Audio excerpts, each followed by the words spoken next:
Hello! Hi అండి అందరికీ. Good morning. అందరూ ఎలా ఉన్నారు? నేనైతే చాలా బాగున్నాను. యూట్యూబ్‌లో అలా రీల్స్ చూస్తూ ఉండగా కొబ్బరి చిప్పలో టీ అని కనిపించిందండి.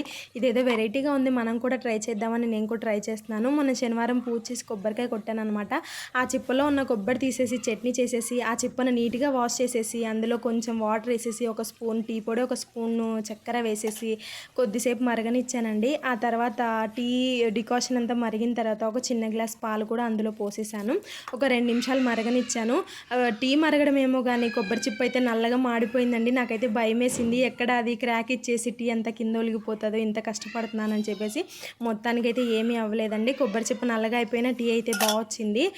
పాలు పోసిన తర్వాత కూడా కొంచెం ఉడకనిచ్చేసి, ఆ తర్వాత స్టవ్ ఆఫ్ చేసేసి ఒక కప్‌లో సర్వ్ చేసుకొని తాగానండి. టీ అయితే చాలా బానే వచ్చింది. కాపోతే కొంచెం పొగ స్మెల్ అనేది వచ్చిందండి. బట్ బా వచ్చింది. వీడియో ఎలా అనిపించిందో నచ్చితే లైక్ చేయండి, కామెంట్ చేయండి. బాయ్.